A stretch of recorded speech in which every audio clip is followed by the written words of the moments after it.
South Dakota, famously home to the Mount Rushmore National Memorial, evokes imagery akin to the iconic Hidden Leaf Village from the anime Naruto. Often dubbed the land of infinite variety, the state showcases diversity in every aspect. Its weather, landscapes, economy, state symbols, and notable figures. From the breathtaking beauty of the Black Hills and Badlands, a paradise for outdoor enthusiasts, to the warm and welcoming nature of its local residents, South Dakota radiates charm and allure. However, life in this state is not without its challenges. Much of South Dakota remains isolated, and winters can be brutally harsh. Beyond the extremes of nature, social issues persist. Homelessness is a significant concern, particularly in urban centers like Sioux Falls and Rapid City, where the problem has grown more visible. Compounding these struggles are issues like substance addiction, dangerous neighborhoods in certain areas, and the complex, often dark history behind Mount Rushmore's construction. This duality of breathtaking natural beauty and ongoing societal challenges paints a nuanced portrait of South Dakota, a state as multifaceted as its storied landscapes.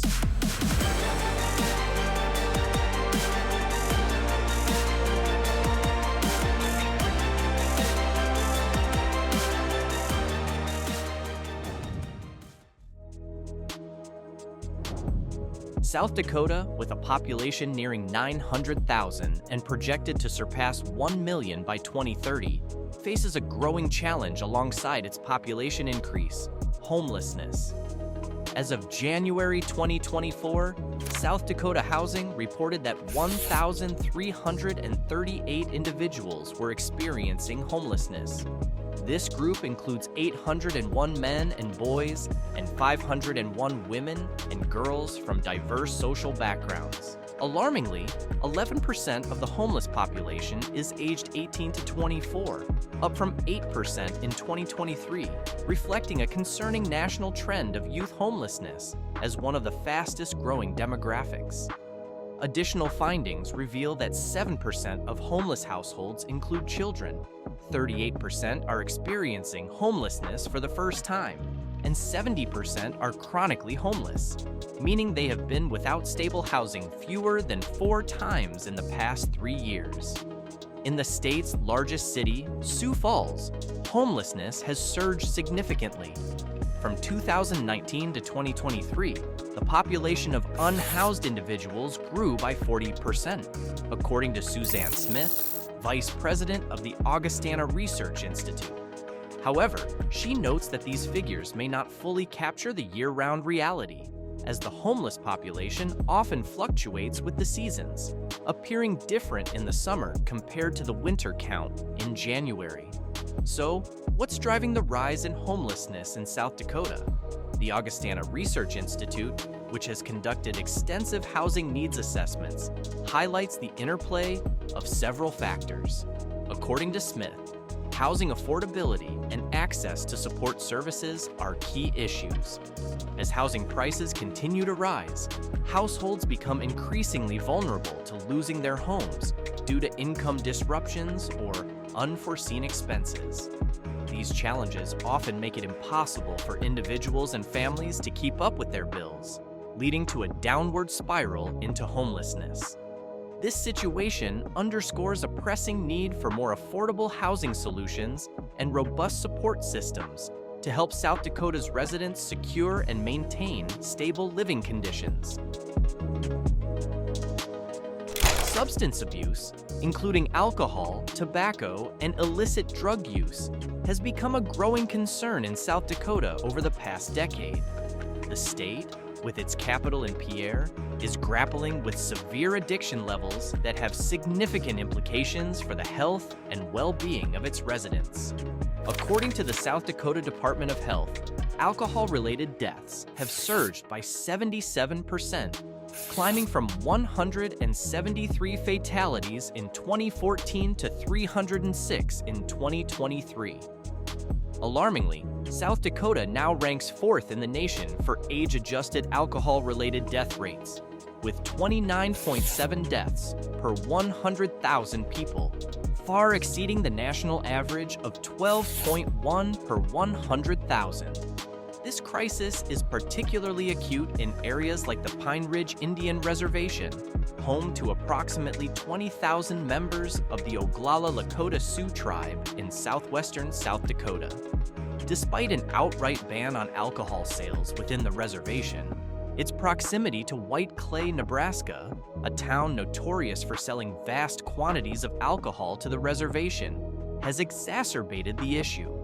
Before its government-mandated closure, White Clay, a town with no local governance, sold a staggering 4 million cans of beer annually, averaging 11,000 cans daily, primarily to Pine Ridge residents. The consequences have been devastating. Reports indicate that 2/3 of adults on the reservation struggle with alcohol addiction, and 1 in 4 children is born with fetal alcohol syndrome. Life expectancy on Pine Ridge hovers around 66.8 years, well below the national average. Poverty and addiction feed into a vicious cycle, contributing to an unemployment rate of approximately 80%. Adding to this dire picture is the reservation's suicide rate, which is more than 4 times the national average. These stark statistics highlight the urgent need for intervention, support, and sustainable solutions to address addiction and its devastating effects on South Dakota's communities, particularly among its indigenous population.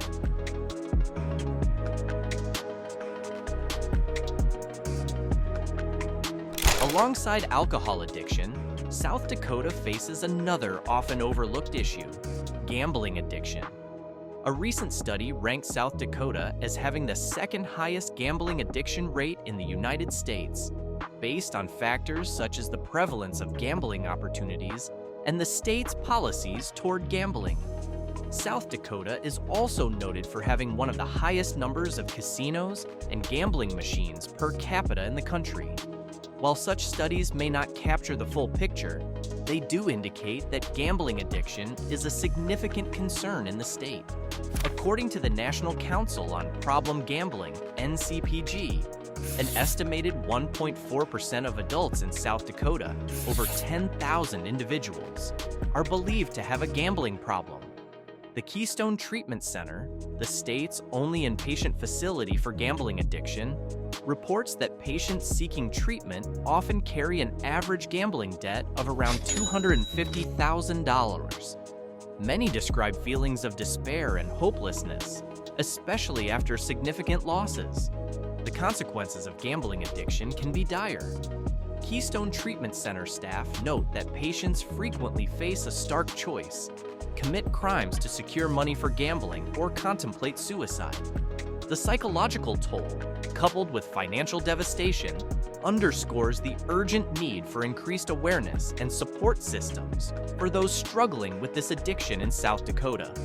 As the state continues to grapple with various forms of addiction, gambling remains a hidden yet deeply impactful issue, demanding greater attention and resources to prevent further harm to its residents.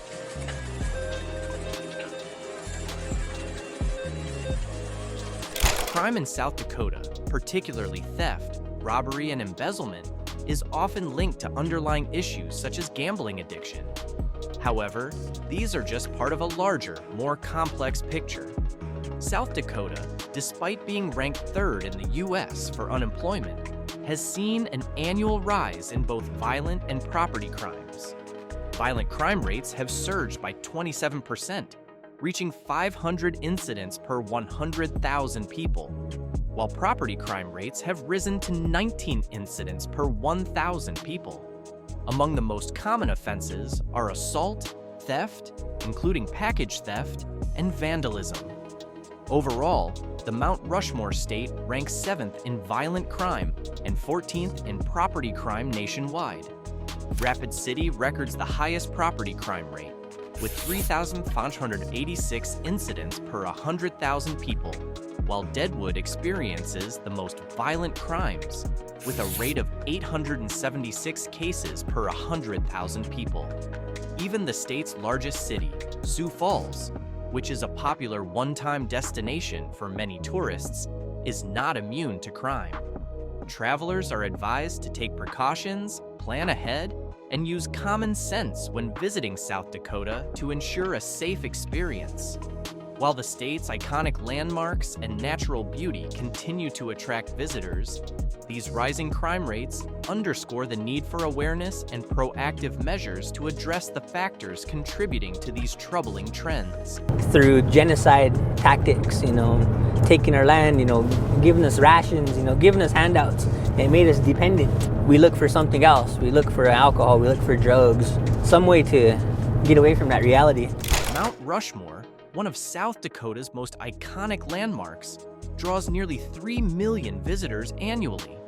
The monument, which began construction in 1927, is a patriotic homage to 4 U.S. presidents: George Washington, Thomas Jefferson, Theodore Roosevelt, and Abraham Lincoln. Each of their 60-foot-tall faces is carved into the granite face of the Black Hills, a site deeply significant to indigenous peoples. Before its transformation, the granite formation was known to the Lakota people as Tunkasila Sakbepaha, or the Six Grandfathers Mountain, a sacred place for prayer and worship. In the late 1800s, European American settlers began encroaching on the Black Hills, sparking conflict with the Lakota. In 1868, the U.S. government signed the Treaty of Fort Laramie, granting the Lakota exclusive rights to the Black Hills. However, the discovery of gold in the area led to a blatant violation of this treaty. By 1877, the U.S. forcibly seized the land, disregarding the treaty and the Lakota's sacred connection to the region. 50 years later, workers began carving the Six Grandfathers into what is now Mount Rushmore, under the direction of sculptor Gutzon Borglum, whose vision omitted any indigenous figures, despite initial suggestions to include leaders such as the Lakota chief Red Cloud. Borglum chose instead to glorify his own heroes. The project was incomplete when Borglum died in October 1941, leaving the monument unfinished, with none of the planned torso carvings completed. The debris from the carving remains piled at the mountain's base. For the Lakota, Mount Rushmore represents a desecration of their sacred land. Additionally, the 4 presidents depicted on the mountain symbolize oppression to many indigenous people. George Washington was dubbed the Destroyer of Towns by the Iroquois Confederacy for ordering a scorched earth campaign against indigenous villages in 1779. Theodore Roosevelt supported policies of forced assimilation for Native Americans. In 1980, after the Sioux Nation sued the U.S. for violating the Fort Laramie Treaty, the Supreme Court ruled that the Black Hills had been unlawfully seized, awarding financial compensation. Today, the settlement has grown to billions of dollars, but the Sioux Nation has refused the money, insisting that their sacred land is not for sale. It's always been the same poverty. I don't want that for my grandkids. I want us to come away from that. This is the land of the Osheti Shakoi. The future of Mount Rushmore and the Black Hills remains contentious. Some leaders, including members of the Lakota community and even descendants of Borglum, have called for the removal of the monument.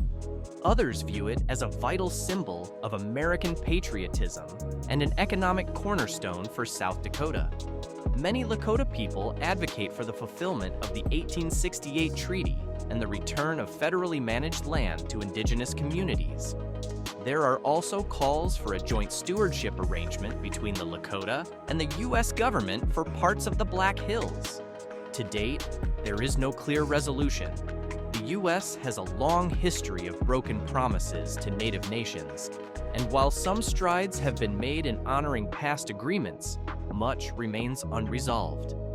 If left untouched, the faces carved into the Six Grandfathers Mountain will endure for millennia, serving as both a reminder of American history and a stark testament to the struggles of its indigenous peoples.